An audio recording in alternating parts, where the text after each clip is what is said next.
দিগন্ত with Sanjeev চ্যানেলে সবাইকে আবারও স্বাগত। আজকে আমরা ক্লাস 12 এর 4th সেমিস্টারের যে পোরশনটা রয়েছে অর্থাৎ 4th সেমিস্টার রয়েছে ফান্ডামেন্টাল অফ হিউম্যান জিওগ্রাফি। সেই হিউম্যান জিওগ্রাফি থেকে 10 মার্কসের কোয়েশ্চেন আসবে। তোমাদের ভাগ করা রয়েছে টোটাল 35 মার্কসের কোয়েশ্চেন হবে, 5 মার্কসের থাকবে, 3 মার্কসের থাকবে আর 2 মার্কসের থাকবে, সব মিলিয়ে থাকবে। তো এই ফান্ডামেন্টাল অফ হিউম্যান জিওগ্রাফি যে পোরশন রয়েছে ওখান থেকে 10 মার্কসের থাকবে, তবে এইখান থেকে 5 মার্কসের কোনো কোয়েশ্চেন থাকবে না। এখানে 3 এবং 2 এই দুটো মিলিয়ে 3 মার্কস অর্থাৎ 2 মার্কস মিলিয়ে এখানে 10 মার্কসের কোয়েশ্চেন আসবে এই হিউম্যান জিওগ্রাফি পোরশন থেকে। এবারে এই হিউম্যান জিওগ্রাফি যে পোরশনটা রয়েছে এটার মোট দুটো ইউনিট রয়েছে। একটা হচ্ছে আমাদের পপুলেশন জিওগ্রাফি, জনসংখ্যা ভূগোলের কিছু পার্ট, আর ইউনিট 2 তে যেটা রয়েছে সেটা হচ্ছে কি হিউম্যান ডেভেলপমেন্ট ইন্ডেক্স। ঠিক আছে, এটাকে এইচডিআইও বলা হয়ে থাকে, হিউম্যান ডেভেলপমেন্ট ইন্ডেক্স। এই দুটো পোরশন রয়েছে। আজকে আমরা এই হিউম্যান ডেভেলপমেন্ট ইন্ডেক্স বা তোমার হচ্ছে কি এইচডিআই যেটা বলে থাকে, অর্থাৎ এইচডিআই হিউম্যান ডেভেলপমেন্ট ইন্ডেক্স, যেটাকে বাংলায় বলা থাকে মানব উন্নয়ন সূচক।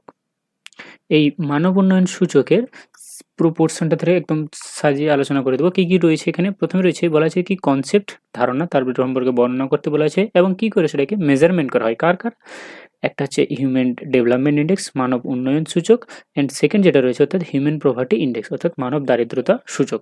তার মানে এখানে দুটো জিনিস বলা আছে, হিউম্যান ডেভেলপমেন্ট ইন্ডেক্স এবং হিউম্যান প্রভার্টি ইন্ডেক্স। এই দুজনের কি করতে হবে? কনসেপ্ট সম্পর্কে জানতে হবে, তারপরে রয়েছে তাদের ডেফিনেশন এবং তাদের মেজারমেন্ট। পুরো বিষয়টা সম্পর্কে আমাদের এখানে জানতে হবে। এটা একটা গেল। নেক্সট আমাদের যেটা রয়েছে আরেকটা, সেটা হচ্ছে কি অ্যাপ্রোচ। ঠিক আছে, অর্থাৎ বিভিন্ন রকমের দৃষ্টিভঙ্গি কী কী রয়েছে? অ্যাপ্রোচ দুটো রয়েছে। একটা রয়েছে ওয়েলফেয়ার অ্যাপ্রোচ, যেটাকে আমরা বলে থাকি হচ্ছে কল্যাণমূলক দৃষ্টিভঙ্গি। ঠিক আছে, কল্যাণমূলক দৃষ্টিভঙ্গি। আর আরেকটা রয়েছে অমর্ত্য সেন্সের বলা রয়েছে কি ক্যাপাবিলিটি অ্যাপ্রোচ, অর্থাৎ তার যেটা রয়েছে সক্ষমতা দৃষ্টিভঙ্গি। এই হচ্ছে এই হিউম্যান ডেভেলপমেন্ট ইন্ডেক্সের সিলেবাস। তাহলে যদি আমরা একদম শর্টে বলি তাহলে কি জানতে হবে? হিউম্যান ডেভেলপমেন্ট ইন্ডেক্স এবং তোমার হচ্ছে হিউম্যান প্রভার্টি ইন্ডেক্স, এই দুটোর কনসেপ্ট, ডেফিনেশন এবং কী করে মেজারমেন্ট করেছে সেটা সম্পর্কে জানতে হবে, এবং ওয়েলফেয়ার অ্যাপ্রোচ অর্থাৎ কল্যাণমূলক দৃষ্টিভঙ্গিটা কী, এবং অমর্ত্য সেনেরতে ক্যাপাবিলিটি অ্যাপ্রোচ অর্থাৎ সক্ষমতা দৃষ্টিভঙ্গি, এইটা সম্পর্কে আমরা আজকে এখানে জেনে নেব। ঠিক আছে, এটা হচ্ছে আমাদের ইউটিউব চ্যানেলের আইডি, আর এটা আমাদের হোয়াটসঅ্যাপ চ্যানেলের লিঙ্ক দেওয়া রয়েছে। ঠিক আছে, আমরা চলে যাবো একদম মূল বিষয় আমাদের। প্রথমে যেটা রয়েছে যে ফান্ডামেন্টাল অফ হিউম্যান জিওগ্রাফির হিউম্যান ডেভেলপমেন্ট ইন্ডেক্স অর্থাৎ মানব উন্নয়ন সূচক। মানব উন্নয়ন সূচকটা কীরকম, বিষয়টা কী সেটা সম্পর্কে যদি আমরা দেখি, বলা হয়েছে যে কোনো একটি দেশের সামগ্রিক যে উন্নতি সেটা পরিমাপ করার একদম আধুনিকতম যে পদ্ধতি যেটা, সেটাই হচ্ছে কি আমাদের এই হিউম্যান ডেভেলপমেন্ট ইন্ডেক্স বা এইচডিআই। তাহলে কোনো একটি দেশের যে সামগ্রিক উন্নতি হচ্ছে সেই উন্নতিটা পরিমাপ করার একেবারে আধুনিক পদ্ধতি যেটা, সেটাই হচ্ছে হিউম্যান ডেভেলপমেন্ট ইন্ডেক্স। জিনিসটা কীরকম?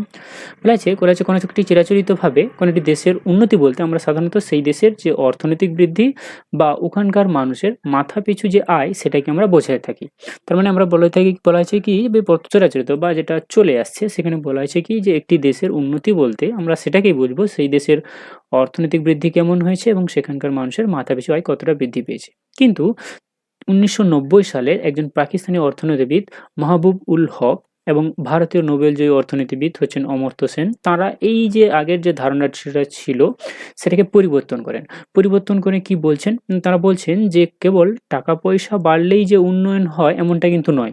প্রকৃত উন্নয়ন বলতে আমরা বুঝাবো কি মানুষের সুযোগ ও পছন্দের বিস্তার ঘটানো, অর্থাৎ টাকা পয়সা থাকলেই যে সার্বিক উন্নতি হবে বা উন্নয়ন ঘটে গেছে এমনটা নয়, তার সঙ্গে সঙ্গে মানুষের কিছু সুযোগ এবং পছন্দের বিস্তার ঘটানো।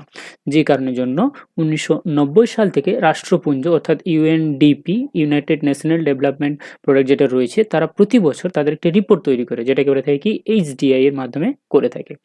এই এইচডিআই এর মূল দর্শন বা তাদের ভিত্তি হলো কি না, মানুষ হলো একটি দেশের প্রকৃত সম্পদ। আমরা সম্পদের শ্রেণীভাগেরতেও জেনেছিলাম যে মানুষ হচ্ছে একজন সম্পদ, যে সম্পদকে তোমার হচ্ছে সৃষ্টিও করে থাকে এবং সেটাকে সে ব্যবহারও করে থাকে এবং তার সঙ্গে সঙ্গে সেটাকে সে ব্যবহার করে ধ্বংসও করছে। তার মানে সৃষ্টি, তার ব্যবহার এবং তার ধ্বংসের পিছনে মানুষেরই ভূমিকাটা সবথেকে বেশি রয়েছে। এবার এখানে প্রশ্ন আসছে, তাহলে আমরা হিউম্যান ডেভেলপমেন্ট ইন্ডেক্স আমরা কাকে বলবো? বিষয়টা কি? বলা হয়েছে হিউম্যান ডেভেলপমেন্ট ইন্ডেক্স বা এইচডিআই যেটা হলো একটি পরিসংখ্যানগত পরিমাপ বা সূচক, যেটা কোনো দেশের জনগণের ৩টি মৌলিক ক্ষেত্র কি কি? একটা হচ্ছে স্বাস্থ্য, ২ নম্বর হচ্ছে শিক্ষা এবং ৩ নম্বর হচ্ছে জীবনযাত্রার মান। তার মানে জনগণের ৩টে মূল জিনিস, একটা হচ্ছে স্বাস্থ্য, ২ নম্বরে বলা হয়েছে শিক্ষা আর ৩ নম্বরে বলা আছে তাদের জীবনযাত্রার যে মান, সেইটার সাফল্য যে কতটা, অর্থাৎ তারা এই ৩টে বিষয় দিক থেকে কতটা সাফল্য অর্জন করেছে সেটাই হচ্ছে হিউম্যান ডেভেলপমেন্ট ইন্ডেক্স। তাহলে আমরা তাকে কি করে মেজারমেন্ট করব বিষয়টাকে? বলা হয়েছে এই হিউম্যান ডেভেলপমেন্ট ইন্ডেক্স ৩টি বিষয়ের উপর ভিত্তি করে এটাকে পরিমাপ করা হয়। আচ্ছা, আমরা যদি সংজ্ঞাটাকে আরেকবার ভালো করে দেখে নিই, তাহলে এখানে বলা হয়েছে কি যে হিউম্যান ডেভেলপমেন্ট ইন্ডেক্স বা পরিসংখ্যানগত পরিমাপ বা সূচক হলো একটি দেশের যে জনগণ রয়েছে সেই জনগণের 3টি মৌলিক ক্ষেত্র রয়েছে। কি কি? একটা হচ্ছে স্বাস্থ্য, 2 নম্বর হচ্ছে শিক্ষা এবং 3 নম্বর হচ্ছে জীবনযাত্রা। এই 3টেকে সাফল্য কতটা অর্জন করতে পেরেছে সেটাই হচ্ছে সেখানকার উন্নতি। অর্থাৎ এই মান যত বেশি হবে সেখানকার তোমার হচ্ছে হিউম্যান ডেভেলপমেন্ট ইন্ডেক্স তত ভালো হবে। এবার এটাকে কিভাবে পরিমাপ করবো যে সেখানকার ভালো বা খারাপ বা কিভাবে সেটাকে নির্ধারণ করা হয়ে থাকে? বলা আছে এইচডিআই প্রধানত 3টি বিষয়ের উপর ভিত্তি করে পরিমাপ করা হয়ে থাকে। 3টি আলাদা সূচক রয়েছে যেটা আমরা আগেই জেনেছি। একটা হচ্ছে স্বাস্থ্য মানে যেটাকে আমরা চিকিৎসা বলে থাকি। 2 নম্বর হচ্ছে শিক্ষা আর 3 নম্বর হচ্ছে কি জীবনযাত্রার মান। স্বাস্থ্যটা কিভাবে বলা হয়ে থাকে? বলা হয়েছে যে একটি শিশুর জন্মানোর পর গড়ে কত বছর তার বেঁচে থাকার একটা আশা করা যাচ্ছে তার উপর ভিত্তি করে একটি মাপা হয়ে থাকে। যেমন সূচক যেটা বলা আছে কি জন্মের সময় প্রত্যাশিত আয়ুষ্কাল অর্থাৎ লাইফ এক্সপেক্টেন্সি বা কতদিন সে জন্মাতে মানে বেঁচে থাকতে পারে বা বেঁচে থাকার মতন তার সুযোগ সুবিধা রয়েছে, বিষয়গুলি রয়েছে। এটা হলো স্বাস্থ্য সংক্রান্ত। শিক্ষা সংক্রান্ত কিরকম? বলা হয়েছে শিক্ষার গড় বর্ষ অর্থাৎ 25 বছর বা তার বেশি বয়সী মানুষের গড়ে কত বছর পড়াশোনা করেছেন, মানে 25 বছর বা তার বেশির পরেও তারা কত বছর পড়াশোনা করতে পেরেছেন, বা স্কুলে ভর্তির উপযুক্ত একটি শিশু কত বছর পড়াশোনা করবে বলে আশা করা যায়, অর্থাৎ কতদূর তার পক্ষে পড়াশোনাটা করা সম্ভব বা সুযোগ সুবিধা রয়েছে বা সে করতে পারে, এই ধরনের যে বিষয়টা সেটা একটা গেল। আর তারপরে 3 নম্বর যেটা বলা আছে সেটা হচ্ছে কি জীবনযাত্রার মান, অর্থাৎ মানুষের ক্রয় ক্ষমতা ও আর্থিক স্বাচ্ছন্দ্য বুঝতে, অর্থাৎ তার মানে কোনো একটা জিনিস কেনার ক্ষমতা কতটা আর্থিক দিক থেকে সচ্ছল হলেই সে সেটাকে কিনতে পারবে এবং সেটা আর্থিক তার কতটা স্বাচ্ছন্দ্য রয়েছে, মানে অর্থনীতির দিক থেকে সে কতটা সক্ষম সেটা বুঝতে এটিকে ব্যবহার করা হয়ে থাকে। অর্থাৎ মাথাপিছু স্থূলত জাতীয় আয় যেটাকে আমরা পার ক্যাপিটা ইনকাম এবং সেখানকার পিপিপি অর্থাৎ পারচেসিং পাওয়ার পেরিটি যেটাকে আমরা মার্কিন ডলার হিসেবে হিসেব করা হয়ে থাকে। এই হলো তাদের পদ্ধতি। আর তাকে আমরা কি করে ক্যালকুলেশন করব? বলা আছে হিউম্যান ডেভেলপমেন্ট যে 3টে আকার রয়েছে এই সূচকের মানটা 0 থেকে 1 এর মধ্যে হয়ে থাকে এবং 3টি আলাদা, আলাদা সূচক বের করা হয়ে থাকে। এবার এটাকে যদি আমরা জ্যামিতিক আকারে দিয়ে থাকি তাহলে হিউম্যান ডেভেলপমেন্ট ইনডেক্স হলো 3 রুট স্বাস্থ্য সূচক, শিক্ষা সূচক ইনটু তোমার হচ্ছে কি ওখানকার যে হচ্ছে আয় সূচক। আচ্ছা, এটাকে এখানে রিপিট হয়ে গেছে, এটা এখানে হবে না। ঠিক আছে, এতদূর পর্যন্ত তো লিখেছি 3 রুট স্বাস্থ্য সূচক, শিক্ষা সূচক এবং আয় সূচক। বলা আছে যদি উচ্চ মানব উন্নয়ন হার যেখানকার মান 0.8 বা তার বেশি হবে সেটাই তার উন্নত সব থেকে উচ্চ, যেমন উদাহরণ হিসেবে বলা আছে নরওয়ে এবং সুইজারল্যান্ড। আবার যদি কোথাওকার মান 0.7 থেকে 0.99 এর মধ্যে থেকে সেটাকে বলবো উচ্চ মানব, আর মাঝারি হলে 0.550 থেকে 0.699 এর মধ্যে, এর মধ্যে রয়েছে আমাদের কি ভারত। তার মানে ভারতে রয়েছে মানব উন্নয়ন সূচক কেমন প্রকৃতির রয়েছে? মাঝারি প্রকৃতির। আর সব থেকে নিম্ন হচ্ছে কি 0.550 বা তার থেকে নিচে যেটা রয়েছে। এই হচ্ছে আমাদের হিউম্যান ডেভেলপমেন্ট ইন্ডেক্স। তাহলে প্রথমে আমরা জানলাম যে হিউম্যান ডেভেলপমেন্ট জিনিসটাকে কী করে নির্ধারণ করা আছে এবং কোন কোন বিষয়ের উপরে ভিত্তি করে সেটাকে নির্ধারণ করে থাকে। হিউম্যান ডেভেলপমেন্ট ইন্ডেক্সের 3টে বিষয় রয়েছে শিক্ষা, স্বাস্থ্য এবং জীবনযাত্রার মান, এবং সেটিকে 3 রুট দিয়ে কনক্লুশন করে করা হয়ে থাকে। তার ভ্যালুটা সবসময় 0 থেকে 1 এর মধ্যেই পরিমাপ করা হয়ে থাকে। এরপরে আসছি এর কী কী গুরুত্ব রয়েছে। এর সাহায্যে কী হয়ে থাকে না কোনো একটি দেশের প্রকৃত উন্নয়নের ছবি তুলে ধরে, অর্থাৎ এইটা আমরা এইভাবে ক্যালকুলেশন করলে আমরা সেই দেশের যে প্রকৃত তার উন্নতি কতটা সেটা আমরা সহজেই জানতে পারি, এবং যেটা কখনোই সেই দেশের জিডিপি দিয়ে বোঝা সম্ভব হয়ে ওঠে না।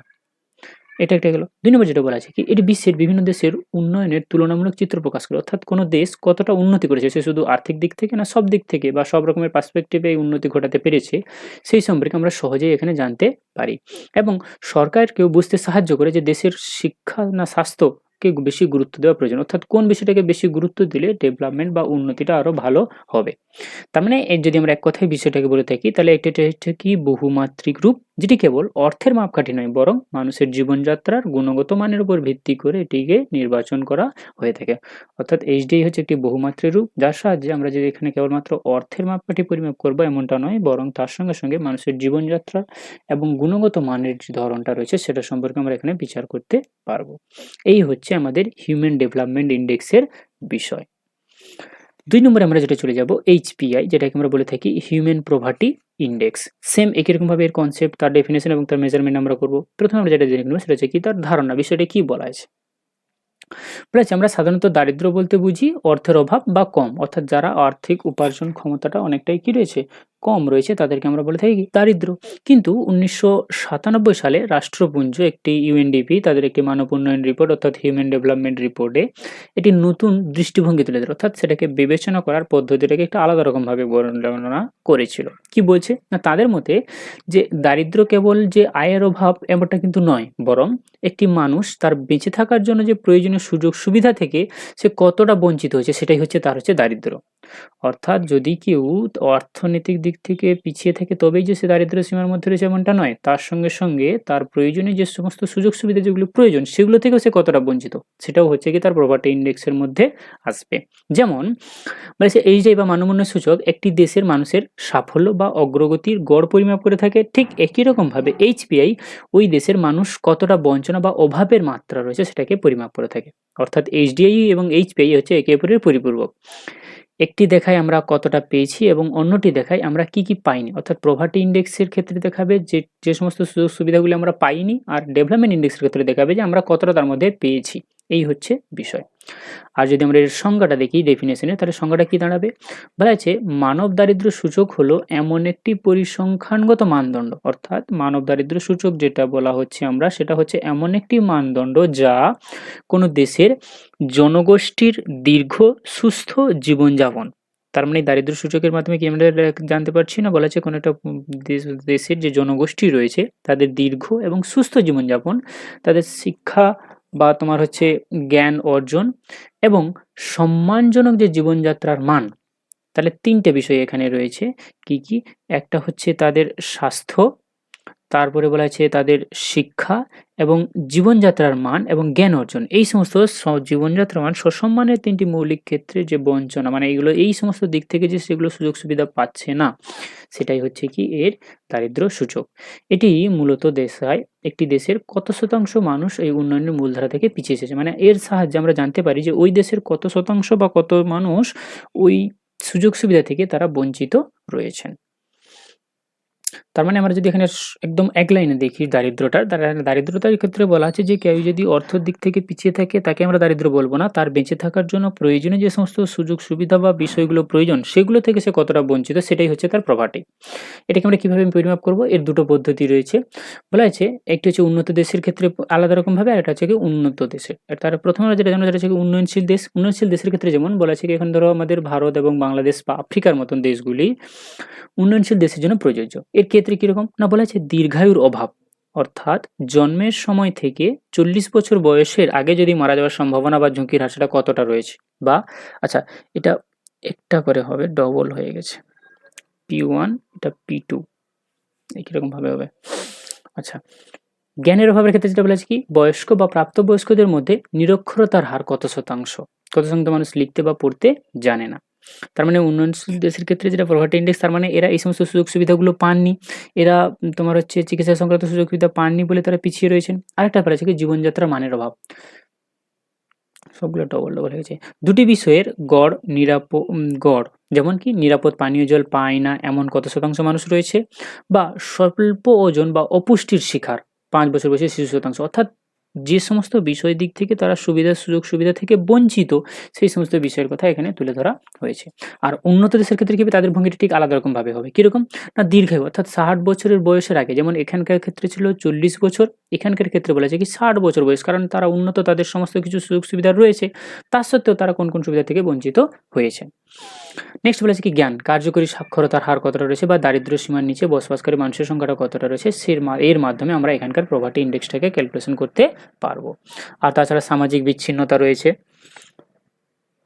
অর্থাৎ দীর্ঘমেয়াদী বেকারত্বের হার বা 12 মাস তার বেশি সময় ধরে মানুষ কত বেকার রয়েছে। এবার তার একটা গাণিতিক সূত্র দিয়েছে, HPI অর্থাৎ human poverty index by 1/3 into P1 P3 plus P2 P3 plus P3 P3, ঠিক আছে। আচ্ছা, এখানে P1 বলতে তার দীর্ঘায়ু যে বঞ্চনা কতটা রয়েছে, P2 বলতে শিক্ষার বঞ্চনা এবং P3 বলতে জীবনযাত্রার মানের বঞ্চনা কতটা কি রয়েছে। কি কি গুরুত্ব রয়েছে বলে, সেটি সরকারকে বুঝতে সাহায্য করে যে কোন কোন ক্ষেত্রে অর্থাৎ শিক্ষা না স্বাস্থ্য কোনটাতে বেশি হস্তক্ষেপ করা প্রয়োজন, কারণ যে সুবিধাটা মানুষ বেশি পাবে না সেটাতেই বহু রকমের মানুষের সমস্যা বা অসুবিধাগুলো দারিদ্র্য সূচকের মধ্যে সেগুলো চলে আসবে। তার মানে সরকার এই ইন্ডেক্সটা দেখে সহজেই বুঝতে পারবে যে তাদেরকে পরবর্তী স্টেপ কোন ক্ষেত্রে বেশি করে নিতে হতে পারে, এটা একটা বিষয়। আর আয় বা দারিদ্র্য মাপা দারিদ্র্য রেখা তত্ত্বের অনেক বেশি বাস্তবসম্মত। এই ধারা সিদ্ধান্ত সীমাবদ্ধতা কি রয়েছে বলেছে, 2010 সালের পর থেকে ইউএনডিপি এই HPI এর পরিবর্তে আরো বিস্তারিত অর্থাৎ MPI যেটাকে বলা থাকে কি multi dimensional poverty index, HPI এর পুরো নাম হচ্ছে কি মাল্টি ডাইমেনশনাল পভার্টি ইন্ডেক্স বা বহুমাত্রিক দারিদ্র্য সূচকের ব্যবহার শুরু করেছে, যা দারিদ্র্যকে আরো সূক্ষ্মভাবে বিশ্লেষণ করতে পারে। এরপরে বলা আছে এই মানব উন্নয়ন, এটা হলো আমাদের হিউম্যান পভার্টি ইন্ডেক্সের বিষয়। এটা আমাদের পুরো তোমার হচ্ছে হিউম্যান ডেভেলপমেন্ট ইন্ডেক্স এবং পভার্টি ইন্ডেক্সের মধ্যে রয়ে গেছে। নেক্সট আমাদের যেটা শুরু হচ্ছে এটা হচ্ছে কি অ্যাপ্রোচ, ওয়েলফেয়ার অ্যাপ্রোচ, মানব উন্নয়নের দৃষ্টিভঙ্গি।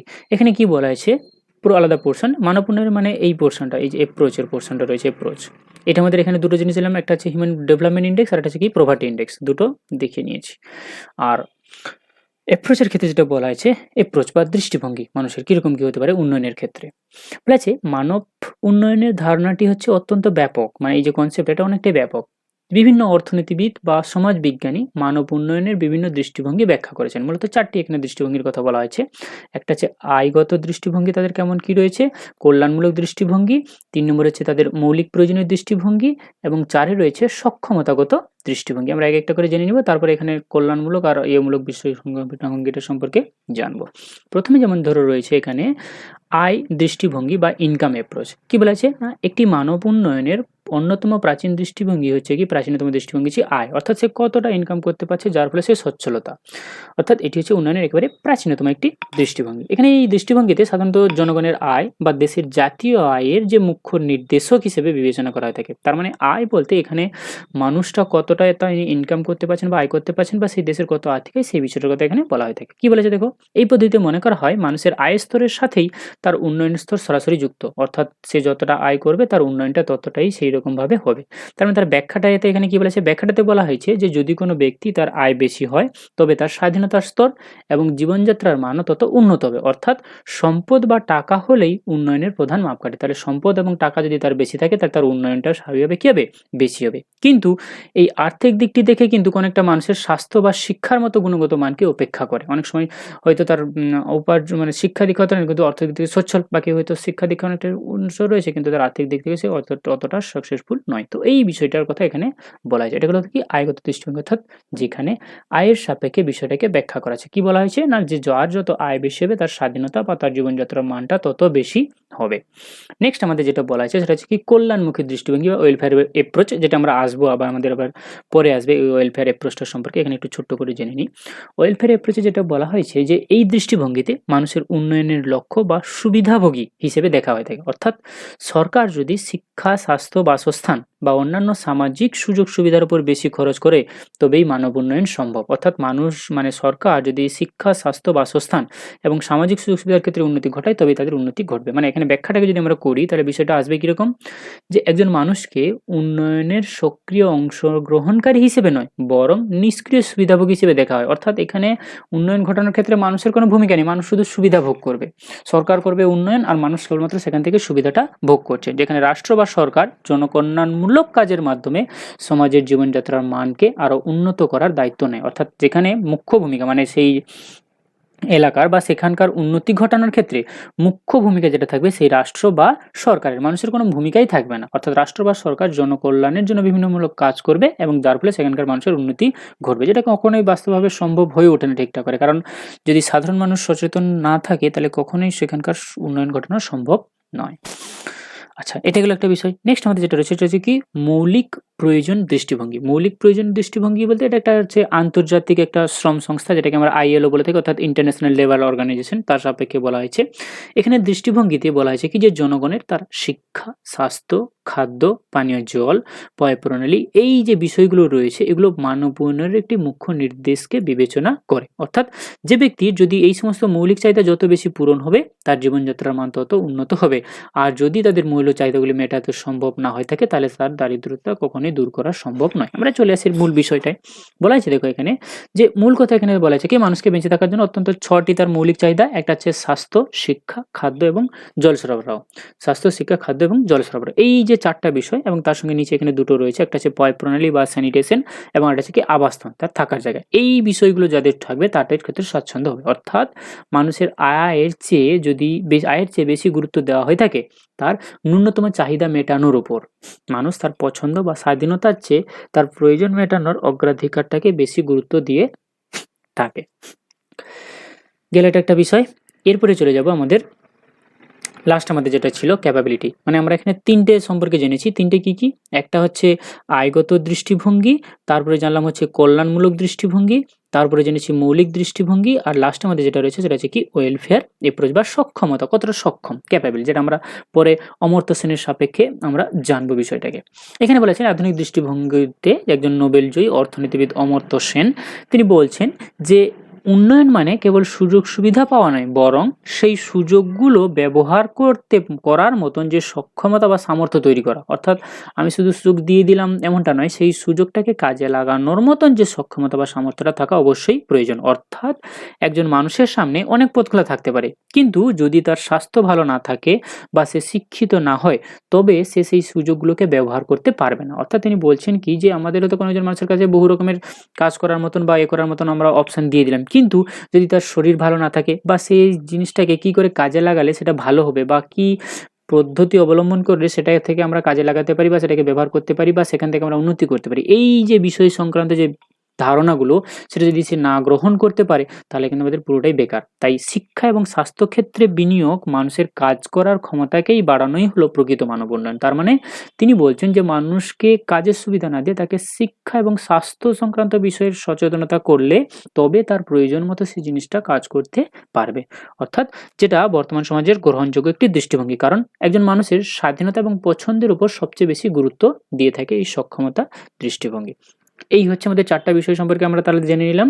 যেখানে প্রথম এটা যদি আমরা একবার রিপিট করি তাহলে আমাদের আয়গত দৃষ্টিভঙ্গি, যেখানে আয়ের প্রাধান্যর গুরুত্ব বেশি দেওয়া আছে, অর্থাৎ যার যত আয় হবে তার স্বাধীনতার স্তর বা জীবনযাত্রার মান তত উন্নতি ঘটবে। এখানে উন্নয়নের মাপকাঠিটাকে টাকা বা সম্পদ হিসেবে বিবেচনা করা হয়ে থাকে। কল্যাণমূলক দৃষ্টিভঙ্গিতে যেখানে বলা আছে শিক্ষা, স্বাস্থ্য, বাসস্থান, এই সমস্ত সুযোগ সুবিধার উপরে বেশি খরচ দেওয়া থাকে, অর্থাৎ যেখানে রাষ্ট্র এবং সরকারি কাজ করবে সাধারণ মানুষের কোনো ভূমিকা থাকবে না, সাধারণ মানুষ কেবলমাত্র ওই বিষয়টার সুবিধা ভোগ করবে। আর মৌলিক দৃষ্টিভঙ্গিতে যেটা বলা আছে যে মানুষের 6টি মূল চাহিদা রয়েছে, শিক্ষা, স্বাস্থ্য, খাদ্য, জল সরবরাহ, পয় প্রণালী এবং তোমার হচ্ছে আবাসন। এই সমস্ত সুযোগ সুবিধা যাদের থাকবে তাদের জীবনযাত্রার মান তত উন্নত হবে বা মৌলিক চাহিদা মেটাতে পারলেই তাদের দারিদ্রতাটা দূর করা যাবে। আর লাস্টে 4 নম্বর যেটা ছিল আমাদের সক্ষমতার দৃষ্টিভঙ্গি, সেই সক্ষমতার দৃষ্টিভঙ্গিতে বলা হয়েছে যে মানুষকে বিভিন্ন রকমের কাজের অপশন না দিয়ে তাকে শিক্ষা এবং স্বাস্থ্য সংক্রান্ত পার্সপেক্টিভে তাকে উন্নতি ঘটাতে হবে যাতে সে তার প্রয়োজন মতো কাজ করতে পারে, কারণ বর্তমান মানুষের স্বাধীনতা এবং পছন্দের একটা বিশেষ গুরুত্ব রয়েছে। এরপরে আমরা এখান থেকে দুটো বিষয় সম্পর্কে জানবো, একটা আছে যে কল্যাণমূলক অ্যাপ্রোচ এবং আরেকটা রয়েছে আমাদের ক্যাপাবিলিটি অ্যাপ্রোচ। কল্যাণমূলক অ্যাপ্রোচ জিনিসটা কি, যেটা আমাদের এখানে সিলেবাস বলেই দেওয়া আছে যে তোমার হচ্ছে একটা হচ্ছে ওয়েলফেয়ার অ্যাপ্রোচ আর একটা হচ্ছে অমর্ত্য সেনের ক্যাপাবিলিটি অ্যাপ্রোচ। তো প্রথমে আমরা যেটা জেনে নেবো সেটা হচ্ছে কি কল্যাণমূলক দৃষ্টিভঙ্গি বা ওয়েলফেয়ার অ্যাপ্রোচ জিনিসটা কি। বলেছে কল্যাণমূলক দৃষ্টিভঙ্গি হলো এমন একটি বিচারধারা যা মানুষের সামাজিক সমস্যা, তার জীবনযাত্রার মান এবং সামাজিক ন্যায় বিচারের উপরে আলোকপাত অর্থাৎ গুরুত্ব দেয়। যেখানে 1970 দশকের পরিমাণগত বিপ্লব বা কোয়ান্টিটেটিভ রিভলিউশন পদ্ধতির মাধ্যমে এই প্রক্রিয়াকে একটি দৃষ্টিভঙ্গির উদ্ভব ঘটেছে। কি বিষয়টা কি বলা হয়েছে 1960-এর দশকে ভূগোলে পরিসংখ্যান বা গণিতের অত্যধিক ব্যবহার শুরু হয়। কিন্তু গাণিতিক মডেলগুলোর মানুষের দারিদ্র্য, ক্ষুধা, অসাম্য বা স্বাস্থ্যের মতো বাস্তব সমস্যাগুলো সমাধান করতে পারছিল না। অর্থাৎ গাণিতিক সমস্যা বাকি সমস্ত কিছু বিষয়গুলো সমাধান করতে পারলেও যে মানুষের যে দারিদ্র্য রয়েছে, ক্ষুধা বা অসাম্য বা স্বাস্থ্য সংক্রান্ত যে বিষয়গুলো সেগুলোকে সমাধান করতে পারছিল না। তাই তার প্রতিবাদে 1970 দশকে ডেভিড স্মিথ এবং নক্স এই ভূগোলবিদরা কল্যাণমূলক দৃষ্টিভঙ্গির সূচনা করেন। মানে এই সমস্ত সমস্যার সমাধান না হওয়ার জন্য তারা একটি কল্যাণমূলক দৃষ্টিভঙ্গি সূচনা করেন। তাদের মতে কি বলছেন না, তারা বলতেন ভূগোলের মূল লক্ষ্য হওয়া উচিত মানুষের কল্যাণ সাধন করা, অর্থাৎ মানুষের সুবিধা করা। তার মানে সংজ্ঞাটাকে তারা কিভাবে দিয়েছেন, মানে বলছেন যে একটি ভৌগোলিক দৃষ্টিভঙ্গিতে যে কোনো স্থানের জনসংখ্যার যে সামাজিক কল্যাণ, তার সুযোগ সুবিধার বন্টন, তাদের জীবনযাত্রার মান এবং সামাজিক বৈষম্য নিয়ে আলোচনা করা হয়, সেটাই হচ্ছে কি কল্যাণমূলক দৃষ্টিভঙ্গি। অর্থাৎ মানুষের সামাজিক সুযোগ সুবিধা, তাদের বন্টন বা তাদের জীবনযাত্রার মান বা সামাজিক বৈষম্য বিষয়গুলোর উপরে বেশি গুরুত্ব দেওয়া হয়েছে। ডেভিড স্মিথের তার এই ব্যাখ্যাটা তিনি কি বলছেন, তিনি বলছেন তার একটা গ্রন্থ রয়েছে হিউম্যান জিওগ্রাফি, যেটা ওয়েলফেয়ার অ্যাপ্রোচ গ্রন্থ বলা হয় থাকে। তিনি ভিত্তিতে বলেছেন, ধারণা অবতরণ করেন কি যে কি হু gate what, where and how, অর্থাৎ কে, কি এবং কোথায় এবং সেটা কিভাবে পাচ্ছে। কিরকম বিষয়টা তিনি বলছেন যে কে, অর্থাৎ এখানে কারা পাবে না, সমাজে বিভিন্ন গোষ্ঠী বা শ্রেণীকে, যেমন সে ধনী হতে পারে, দরিদ্র হতে পারে, সংখ্যালঘু হতে পারে, নারী হতে পারে বা শিশু হতে পারে, তাদেরকে বুঝিয়েছেন। তার মানে এটা হলো হু। তাহলে কি না, তাদের সুযোগ সুবিধা বা তাদের পণ্যের কথা বলা হয়েছে। কিরকম না, তাদের খাদ্য, স্বাস্থ্য, শিক্ষা, আবাসনের কথা বলা হয়েছে। তাহলে হু বলতে এখানে সমাজের সমস্ত গোষ্ঠীর মানুষকে বোঝানো হয়েছে এবং কি বলতে তাদের সুযোগ সুবিধার কথা বলা হয়েছে। এবং কোথায় দরকার না, তাদের ভৌগোলিক অবস্থান, শহরে না গ্রামে, বস্তিতে না উন্নতি, মানে কোথায় তারা রয়েছে তার উপরে সেখানকার সাপেক্ষে উন্নতি ঘটানোর কথা বলা হয়েছে। এবং তারা সেটা তাহলে করা হবে কিভাবে, হাউ বলেছে এই বন্টনের প্রক্রিয়াকে বোঝায়। অর্থাৎ কোন ব্যবস্থার মাধ্যমে আমরা তাদের এই যে সুযোগ সুবিধা রয়েছে সেটা আমরা তাদের কাছে পৌঁছে দিতে পারবো। তার মানে তিনি তার কনসেপ্টটা পুরো একদম ক্লিয়ার। অর্থাৎ কে, অর্থাৎ যারা সমাজে বসবাসকারী সমস্ত মানুষের কথা বলা আছে। কি দিতে হবে না, তাদেরকে হচ্ছে বিভিন্ন রকমের সুযোগ সুবিধা দিতে হবে। কিভাবে, কোথায় দিতে হবে না, তারা যেখানে বসবাস করছে সে শহরে থাকতে পারে, গ্রামে থাকতে পারে, বস্তিতে থাকতে পারে বা কোনো উন্নত এলাকায় থাকতে পারে। এবং সেটা কিভাবে দেওয়া হবে না, একটা প্রক্রিয়াকরণের মাধ্যমে বিভিন্ন রকমের ব্যবস্থা গ্রহণ করা হবে, দিয়ে তাদেরকে এই সুযোগ সুবিধাগুলি দেওয়া হবে। এই হচ্ছে ডেভিড স্মিথের বিষয়। এর প্রধান সূচক মানে কি কি বিষয়ের কথা এখানে গুরুত্ব দেওয়া হয়েছে বা বলা হয়েছে না, একটা হচ্ছে স্বাস্থ্য, চিকিৎসা পরিষেবা যাতে গড়ায় বৃদ্ধি পায়, শিক্ষা যেটা সাক্ষরতার হার বাড়াবে বা শিক্ষা লাভের সুযোগটাকে বৃদ্ধি করবে, এবং তার সঙ্গে সঙ্গে তাদের বাসস্থানের জন্য আবাসন এবং কিছু সামাজিক নিরাপত্তা, যাতে অপরাধের হার, বেকারত্ব দূরীকরণ ও পেনশন ব্যবস্থা চালু থাকে, এবং তাদের বিনোদনের জন্য পার্ক, খেলার মাঠ, অবসরের সুযোগ যাপনের জন্য ওই সুযোগ সুবিধা দিতে হবে, এবং পরিবেশের মানটাকে উন্নত রাখতে হবে। মানে আমি সমস্ত কিছু করতে দিয়ে পরিবেশটাকেই দূষণ করে দিলাম, তাহলে তাদের বসবাস করার মতন জায়গাটাই আর ঠিকঠাক থাকলো না। তাই আমাদের পরিবেশকেও কি করতে হবে, দূষণমুক্ত বাতাস বা পানীয় জলের যে প্রাপ্যতা তার প্রতি দৃষ্টিভঙ্গি বা তার প্রতি সুযোগ সুবিধাটা সব থেকে বেশি গুরুত্ব দিতে হবে। গেল। তার মানে কল্যাণমূলক দৃষ্টিভঙ্গিতে তিনি বলছেন এই সমস্ত সুযোগ সুবিধা অর্থাৎ শিক্ষা, স্বাস্থ্য, আবাসন, সামাজিক, বিনোদন এবং পরিবেশ মানগত মানটাকে সুযোগ সুবিধা সব থেকে বেশি দিতে হবে। চলে আসছি আমরা এর পরবর্তী বিষয়ে।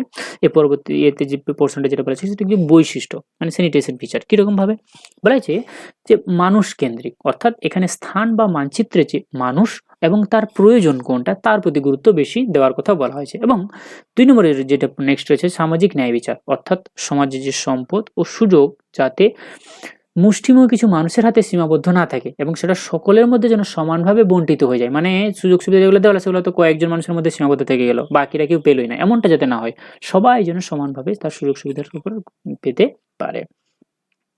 নেক্সট বলা আছে কি বৈষম্য দূরীকরণ, অর্থাৎ শহর ও গ্রামের মধ্যে বা ধনী ও দরিদ্রের মধ্যে যে একটা বিশাল পার্থক্য রয়েছে তা যেন ওখানে খোঁজা না হয়, সবার জন্য সমান থাকে বিষয়গুলো। আর কি এটি কেবলমাত্র সংখ্যার বিচার নয়, মানুষের জীবনের গুণগত মান অর্থাৎ কোয়ালিটি অফ লাইফের কথাই সব থেকে বলা হয়েছে, কারণ তাদের সুবিধা দিলেই তবে তাদের কোয়ালিটি অফ লাইফটা ভালো হবে বা উন্নতিটা ভালো হবে। নেক্সট এই ওয়েলফেয়ার মিশনের লাস্ট এটা আমরা ধরেছি কি গুরুত্ব, এটি একটি সমাজতাত্ত্বিক বা মানবিক রূপ, অর্থাৎ মানুষের উন্নতি ঘটাচ্ছে এবং সরকার পরিকল্পনা এবং নীতি নির্ধারণের মাধ্যমে দৃষ্টিভঙ্গিতে সাহায্য করে থাকে।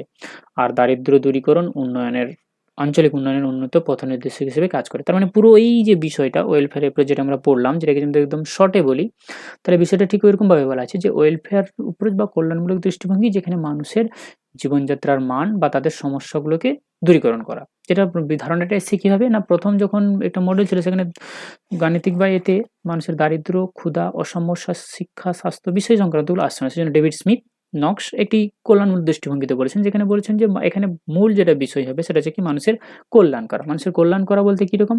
না কে কিভাবে? যেমন ধরো কার কথা বলেছে এখানে? সমাজের সর্বস্তরের মানুষ। কোনো উঁচু শ্রেণী বা নিচু শ্রেণী বা দরিদ্র বা সংখ্যালঘু এমনটা নয়। সবার জন্য সমান থাকবে এবং কোথায় তাদেরকে দিতে হবে? না তারা যেখানে বসবাস করছে। এমনটা নয় যে কেউ গ্রামে থাকছে বলে তাকে বেশি সুবিধা দিতে হবে বা শহরে থাকছে বলে বেশি সুবিধা দিতে হবে, অন্যজনকে না দিলেও চলবে, এমনটা কিন্তু নয়। সবার জন্য সুযোগ সুবিধা দিতে হবে এবং কোথায় দিতে হবে? তারা যেখানে বসবাস করছে। এবং কিভাবে? না তার জন্য আমাদের বিভিন্ন রকমের পদ্ধতি অবলম্বন করতে হবে। তার মাধ্যমে আমাদেরকে কি করতে হবে? দিতে হবে। এবারে তাদের সেই চাহিদাগুলো কি? শিক্ষা, স্বাস্থ্য, আবাসন, সামাজিক নিরাপত্তা, বিনোদন। এই হচ্ছে বিষয়।